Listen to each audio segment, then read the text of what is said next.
Hello friends, आज की video में हम फाइल करने वाले हैं ITR-1 फॉर सैलरीड पर्सन।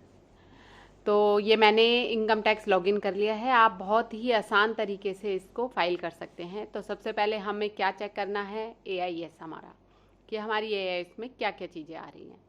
तो देखते हैं। देखिए, मैंने लॉगिन किया है और ये मैंने AIS डाउनलोड कर रही हूँ।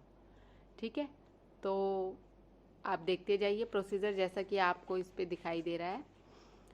TIS भी देख लेते हैं और AIS भी देख लेते हैं। TIS में जो है समरी होती है और AIS में उसकी डिटेल होती है।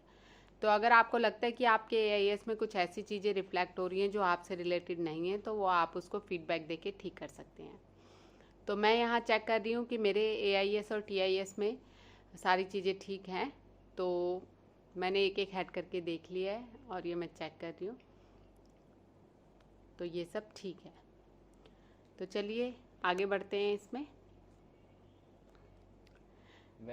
अब इसके बाद जो है मैं चेक कर रही हूँ, मैं फाइल कर रही हूँ इनकम टैक्स रिटर्न। तो मैं ई फाइल टैब पे इनकम टैक्स रिटर्न में फाइल इनकम टैक्स रिटर्न में गई हूँ और उसके बाद मैं ये सिलेक्ट करती हूँ assessment year 22-23 and online mode में फाइल कर रहे हैं हम लोग। अब इसको कंटिन्यू कर लेते हैं। इसके बाद देखिए, ये मैंने स्टार्ट न्यू फाइलिंग कर दिया है, इंडिविजुअल है, कंटिन्यू बटन पे प्रेस किया है। उसके बाद मैंने ITR फॉर्म सिलेक्ट कर लिया है। तो सैलरीड के लिए ITR-1 है। ITR-2 होती है फ्रेंड्स जिनका कैपिटल गेंस और अदर सोर्स वगैरह की इनकम भी होती है, उनके लिए ITR-2 है। ITR-1 जो है वो सैलरीड पर्सन के लिए, जो सैलरीड पर्सन है और इंटरेस्ट इनकम है जिनकी, सिंपल। फिर उसके बाद taxable income is more than being aggregate limit. यहाँ पर टैक्सेबल इनकम ज़्यादा है। फिर हमने रिटर्न फाइल कर रहे हैं। देखिए, अब इसमें क्या है कि मैं चेक कर लूँगी अपनी पर्सनल इन्फॉर्मेशन। वो मैंने चेक कर ली है, सब ठीक है। इसके बाद मैंने अपना सैलरी वाला हेड खोल लिया। सैलरी में मैं चेक करूँगी कि जो सैलरी मुझे मिली है वो जो मेरे को फॉर्म 16 मिला है और जो यहाँ पे रिफ्लेक्ट हो रहा है वो सब ठीक है। यहाँ पे ये देखिए, जो हम ऑनलाइन फाइल करते हैं ना, तो उसमें ऑटो फिल डिटेल्स आती हैं। बस उन डिटेल्स को हमें चेक करना होता है कि ये एज़ पर हमारी फॉर्म 16 के अकॉर्डिंग है। इसके बाद मैं कंटिन्यू कर दूंगी इस बटन को, इस पेज को मैं कंटिन्यू कर दूंगी। आगे चलते हैं। इनकम फ्रॉम हाउस प्रॉपर्टी में कुछ ये दिखा रहा है, तो देखते हैं क्या चीज़ दिखाता है।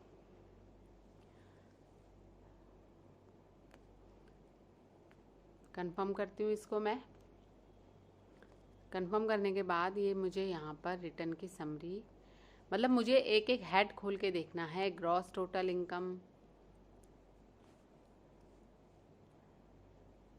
अब यहाँ पे आ गया। देखिए कि जो भी आपने 80C में एग्जाम्पशन आपके फॉर्म 16 में आपके जो आ रही थी वो यहाँ पे ऑटो पॉपुलेटेड हो गई है, यहाँ पर आ जाएगी वो, देखिए।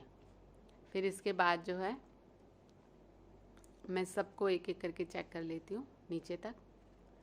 ठीक है, अब इसको हम आगे कंटिन्यू करेंगे। तो मैंने कंटिन्यू बटन पे प्रेस कर देती हूँ। तो अब ये देखिए, ये मेरी टोटल टैक्स डिडक्शन आ रहा है 1,30,000 टोटल डिडक्शन आ रही है 1,33,021 रुपीज़। ये ओके है और मेरे फॉर्म 16 से मैच्ड भी है। तो अब मैं आगे प्रोसीड करूँगी। मेरी 80C की डिडक्शन कंप्लीट है। 80D में मेरी कोई डिडक्शन नहीं है। 80CCD है जो contribution in certain pension fund है, वो भी मेरी ओके आ रही है। इसके बाद मैं कंफर्म कर दूँगी इसको कि मेरी डिडक्शंस ओके हैं। पहले मैंने सैलरी कंफर्म करी, फिर मैंने डिडक्शन कंफर्म कर दी। अब मेरा इस पे टैक्स कितना बनता है वो हम देख लेते हैं। टोटल टैक्स जो है हमारा वो बन रहा है 12,719। ठीक है, तो इसको मैं कंफर्म कर देती हूँ। फिर देखते हैं। उसके बाद जो है मेरा आ रहा है टोटल टैक्स लायबिलिटी क्या बनती है। वो तो मेरा टोटल टैक्स आ रहा था 12,719। अब टोटल टैक्स लायबिलिटी में देख लेते हैं। तो टोटल टैक्स लायबिलिटी मेरी नील बन रही है।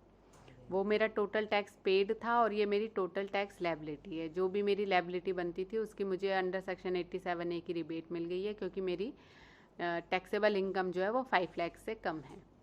तो अब ये देखिए मेरे सारे ये ग्रीन हो चुके हैं और इनके आगे कंफर्म लिखा हुआ आ गया। अगर इनके आगे सबके आगे कंफर्म लिखा हुआ आ गया, इट्स मीन कि मेरी रिटर्न रेडी टू फाइल है।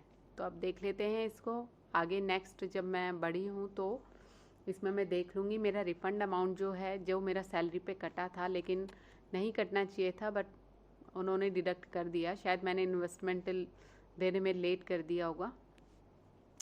तो अब ये देखिए मेरे को कहता है प्रीव्यू एंड सबमिट बटन।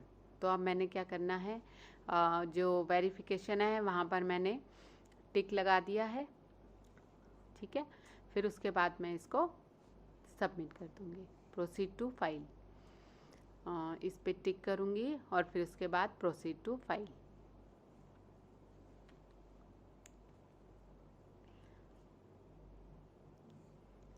ठीक है, अब इसको मैं कर देती हूँ proceed to file, proceed to preview. अब पहले आपको जो है ये प्रीव्यू आपको देखना है, चेक करनी है आपकी रिटर्न का कि सब ठीक है। जो रिटर्न मैंने बनाई है वो उसी हिसाब से जिस तरीके से मैंने बनाई है, कहीं कोई चीज़ें डिलीट या एक्स्ट्रा तो नहीं चलेगी। तो मैं एक बार इसको वेरीफाई कर लेती हूँ। ये देखिए ये मेरी सैलरीड इनकम आ गई है, ये वैल्यू आ गई प्रिक्विजिट की, HRA की एग्जम्पशन आ गई है, ATC की स्टैंडर्ड डिडक्शन लेस हो गई है, एंड उसके बाद जो है अदर सोर्स का मेरा इनकम टैक्स का रिफंड था वो भी अपने आप आ गया है, यहाँ पर ऑटो पॉपुलेटेड है।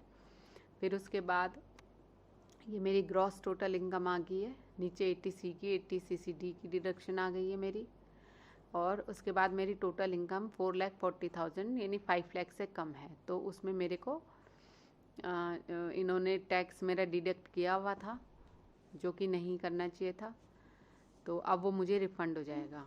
तो अब क्योंकि मुझे रिटर्न सही लग रही है इसलिए मैंने प्रोसीड टू वैलिडेट कर दिया ये। लेकिन ये क्या हुआ, ये तो 5 एरर्स मुझे फाउंड हो रहे हैं, तो चलिए इनको भी ठीक कर लेते हैं। जिसमें एरर फाउंड हुआ वहाँ पे मैंने क्लिक कर दिया और मैं वहाँ देख रही हूँ कि कुछ एक्स्ट्रा इसमें मतलब ज़ीरो करके आ रहा है, तो ज़ीरो वाली फिगरों को हमने डिलीट कर देना है। तो ये मैंने एग्जेम्प्टेड अलाउंस जो है ये मैं इसको डिलीट कर रही हूँ जितनी एक्स्ट्रा आ रही है, और जो एग्जेम्प्टेड वाली जो नीचे आप देखिए इसमें जो जिसमें फिगर है उसको डिलीट नहीं करूँगी, ठीक है। जिसमें फिगर्स नहीं थी, ज़ीरो था, उनको मैंने डिलीट कर दिया। इसके बाद मैं इसको सेव कर दूँगी। अब आगे चलते हैं, देखिए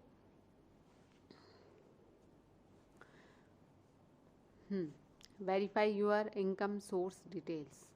तो ये सब मैंने देख लिया, ये सब ओके है, एंड ये भी ठीक है। ग्रॉस टोटल इनकम मेरी सही आ रही है। अब मैं कंफर्म कर दूंगी इसको। तो कंफर्म करके आगे जब मैं बढ़ी हूँ तो ये देखिए मेरे यहाँ पर सारे के सारे ठीक हो गया, ग्रीन हो गए सब। अब मैं इसको प्रोसीड कर देती हूँ।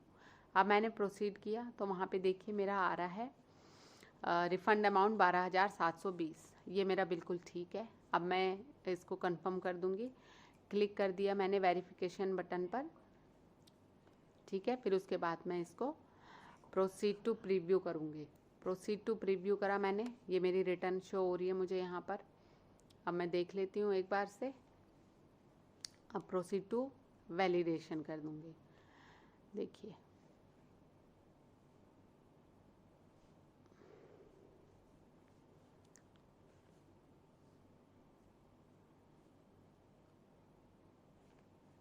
मम्मी रुक जा।